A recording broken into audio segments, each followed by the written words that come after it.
लोकसभा चुनाव 2024 की तैयारियों को लेकर सजग उत्तराखंड राज्य में भारतीय जनता पार्टी के द्वारा किए जा रहे कार्यों को लेकर टीवी 100 के साथ भारतीय जनता पार्टी उत्तराखंड के प्रदेश अध्यक्ष महेंद्र भट्ट ने खास बातचीत की। आप भी सुनिए।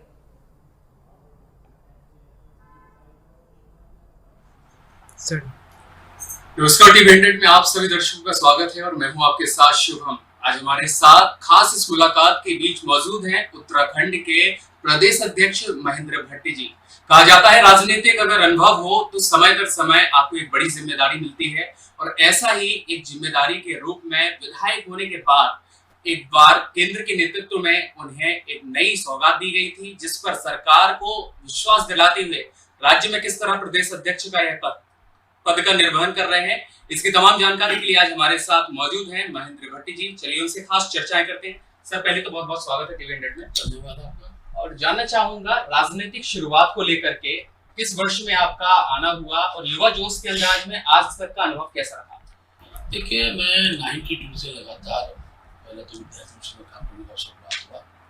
विद्यार्थी परिषद पूर्णकालिक कार्यकर्ता था, मैंने काम किया। लेकिन 92 से लगातार युवा मोर्चे की जब हमारा छाया प्रांत था उत्तर प्रदेश का अनुमंडल, उसके बाद मुझे प्रदेश का मंत्री का दायित्व मिला, महामंत्री का दायित्व मिला।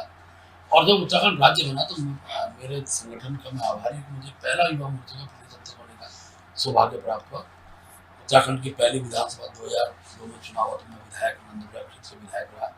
तो राज्य प्रदेश से देखा जाए तो पार्टी ने जब भी जो जिम्मेदारी दी है मैंने उसका ग्रहण किया। बादल बद्रीनाथ विधानसभा से विधायक रहा। तो मेरा जो अपना क्षेत्र है, कार्य क्षेत्र है, प्रदेश बीजेपी प्रदेश का मंत्री रहा, विधानमंडल दल में मुख्य सचिव का दायित्व मेरे पास रहा। और आज पार्टी ने प्रदेश अध्यक्ष का दायित्व दिया है तो स्वाभाविक रूप से जो अपेक्षाएं संगठन की मुझसे रहती है उन पर मैं प्रयास करता हूँ कि उनमें खरा उतरूँ और ऐसा कोई काम न हो जिसके कारण संगठन की प्रकार की क्षति हो।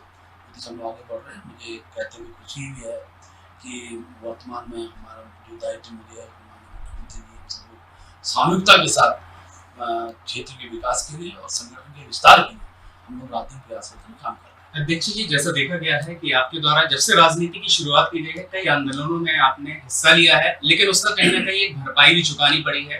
कई दफा जेल जैसी प्रोसेस देखने को मिली है। ऐसे में अपने मानसिक तनाव को छोड़ते हुए राजनीतिक तंत्र में आगे बढ़ने को लेकर कैसे एकत्रित?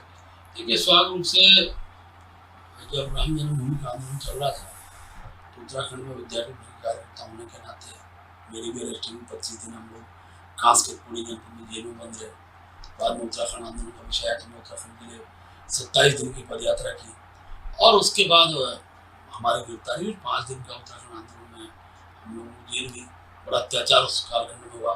लेकिन जनता के जो राज्य के प्रति जागने का भाव हमने खड़ा किया और उसी का परिणाम रहा कि आज हमको ये राज्य प्राप्त हुआ है। अनेकों बार संघर्ष विपक्ष के नाते रहते ही थे और हम लोग राष्ट्रवादी संगठन जुड़े होने के नाते ऐसे सभी विषयों का हमने उत्तराखंड के देवभूमि के स्वरूप के अस्तित्व को बनाए रखने में सभी कार्यकर्ताओं के सहयोग से हम लोगों ने उसमें आंदोलन में हिस्सा भी लिया। और मैं कह सकता हूँ वही आंदोलन थे कि आज राज्य का चौमुखी विकास दिशा की ओर बढ़ रहा है। और मैं ये कह सकता हूँ कि पिछले दिनों जब से भारतीय जनता पार्टी सरकार आई है और डबल इंजन की सरकार तो मोदी जी ने मेरे राज्य के विकास में बहुत बड़ा योगदान है और एक ऋण है उत्तराखंड की जनता के ऊपर। और मोदी जी जब मेरे राज्य में आते हैं तो क्योंकि राज्य भारतीय जनता पार्टी ने बनाया है तो अभी मैं विश्वास लोगों में जागृत होने लगा है कि राज्य अगर भारतीय जनता पार्टी बनाया है तो विकास भारतीय जनता पार्टी करेगी। और वही परिणाम रहा है कि हम लोग इस बार इतिहास बदला। उत्तराखंड में कांग्रेस में बीजेपी आती थी लेकिन इतना जन विश्वास कार्यकर्ताओं के सहयोग से कार्यों के बल पर हमने प्राप्त किया। आज हम लोग दोबारा सरकार रिपीट हमने की है। लोकसभा के 14 का चुनाव हो चाहे 19 का चुनाव हो, हम लोग दोनों चुनाव जीते हैं और मैं विश्वास लोग कह सकता हूँ 5 लोकसभा मोदी जी की जानने वाली। वर्तमान में अगर कहा जाए उत्तराखंड पहाड़ियों का इलाका कहलाता है और जहाँ विकसित तो है ही है, ऐसे में सरकार किस तरह से विकासशील बनाने को लेकर अग्रसर है? देखिए, उत्तराखंड आज पर्यटन की दृष्टि से चाहे धार्मिक पर्यटन साहसिक पर्यटन की दृष्टि हो तो भारत उसका अगले राज्यों में स्थापित हो रहा है। भगवान केदारनाथ की यात्रा बढ़ी है। 50 लाख से ज़्यादा यात्री बद्री केदार आने प्रारंभ हुए। अभी गुंजी में और कैलाश मानसरोवर तक मोदी जी की यात्रा का प्रभाव है कि आज अनेकों विश्व स्तरीय लोगों को स्थान अपने और आकर्षित कर रहा है। और मैं कह सकता हूँ कि हमारा पूरा जो मानसखंड का क्षेत्र, गाँव क्षेत्र का, उसके विकास में भी बहुत बड़ा प्रधानमंत्री के द्वारा सहायक सिद्ध होगा। उसी का परिणाम है कि कांग्रेस के विधायक भी आज मोदी जी की प्रशंसा हो रहे हैं। तो स्वाभाविक रूप से मैं कह सकता हूँ कि हमारे यहाँ भविष्य के अंदर आर्थिक का सबसे बड़ा केंद्र होगा तो हमारा टूरिज्म ही रहने वाला है। औद्योगिक क्षेत्र में अगर देखा जा रहा है तो दुबई तक की अब ये रचना की जा रही है, एक पूरा कॉम्प्लीमेंट बनाने को लेकर के उत्तराखंड के विकास के लिए कहीं ना कहीं सीएम धामी भी अग्रसर है। तो क्या सोच और क्या स्ट्रेटजी बनाई गई है सरकार के द्वारा?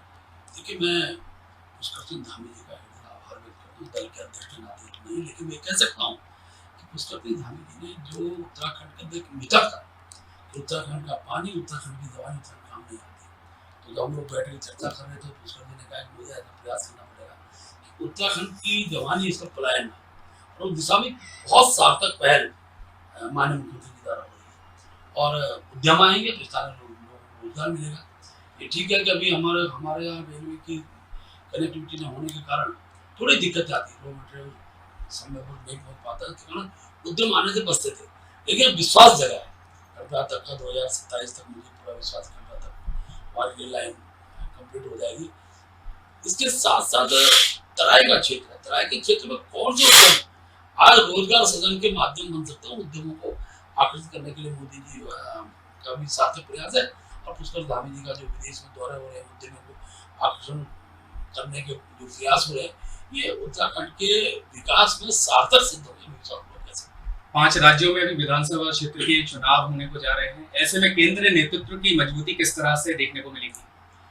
देखिए, भारतीय जनता पार्टी का कार्यकर्ता निष्ठा के साथ विश्वास की ओर खड़ा होता है और जनता को विश्वास दिलाता है कि अब जाति की राजनीति नहीं होगी, अब भाषणबाजी की, झूठ की राजनीति नहीं होगी, प्रलोभन की राजनीति, अब होगी विकास की राजनीति। और विकास की राजनीति के लिए मोदी जी ने दरवाजे खोले और धीरे धीरे, अब क्योंकि शिक्षा का स्तर बढ़ गया है, अनेकों लोगों की जो प्रति व्यक्ति आय है उसमें वृद्धि हो रही है, लोग देख रहे हैं कि 10वीं अर्थव्यवस्था आ जाकर 5वीं अर्थव्यवस्था बन गई है, ये विश्वास जागृत हुआ कि 3री अर्थव्यवस्था भारत की बनेगी।